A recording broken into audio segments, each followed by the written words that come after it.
आपने सुना ही होगा कि मणिपुर में पिछले कई दिनों से ट्राइबल कम्युनिटीज प्रोटेस्ट कर रही हैं और फाइनली 4 मई को स्टेट गवर्नमेंट ने आर्म फोर्सेस को शूट एट साइट का ऑर्डर दिया। लेकिन ये वायलेंस और प्रोटेस्ट का क्या कारण है जिसकी वजह से हालात इतने बिगड़ गए? प्रोटेस्ट क्यों हो रहा है ये जानने से पहले हमें समझना होगा मणिपुर का वैली हिल डिवाइड। मणिपुर स्टेट के पूरे लैंड को हम 2 हिस्सों में बांट सकते हैं, Imphal valley region and hilly areas. Imphal valley region में स्टेट की आधी से ज्यादा पॉपुलेशन रहती है जो कि स्टेट लेजिस्लेचर में 2/3 सीट्स ऑक्यूपाई करती है। हालांकि ये एरिया पूरे स्टेट का सिर्फ 10% ही ऑक्यूपाई करता है। On the other hand we have hill region जो कि पूरे स्टेट का 90% एरिया ऑक्यूपाई करता है और यहाँ पे स्टेट की आधी से भी कम आबादी रहती है। इम्फाल वैली रीजन में रहती है नॉन ट्राइबल कम्युनिटीज जैसे कि मेतई कम्युनिटी, तो वहीं हिल एरियाज में रहती है ट्राइबल कम्युनिटीज जैसे कि नागास एंड कुकीज। और बस यहीं से सारी प्रॉब्लम्स की शुरुआत होती है क्योंकि कई सारे state loss of constitutional provisions tribal areas को बहुत सारे सेफगार्ड्स प्रोवाइड करते हैं।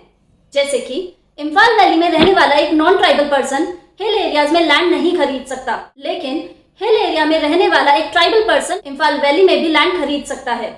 Inter area, this is one of the reasons जिसकी वजह से मेतई कम्युनिटी कई टाइम से डिमांड कर रही है कि उनको शेड्यूल्ड ट्राइब का स्टेटस मिले और अपनी इन्हीं डिमांड्स के चलते कई मेतई एक्टिविस्ट ने मणिपुर हाईकोर्ट में कई पेटिशंस लगाई और डिमांड करी कि उन्हें भी शेड्यूल्ड ट्राइब का स्टेटस मिले। इन पेटिशंस को डिसाइड करते हुए 27 मार्च को मणिपुर हाईकोर्ट ने स्टेट गवर्नमेंट को डायरेक्ट करा कि वो 4 हफ्तों के अंदर अंदर सेंट्रल गवर्नमेंट को रिकमेंडेशन भेजे to include Meitei community in the scheduled tribes. This order was highly criticised by the tribals and ultimately led to the ongoing protest.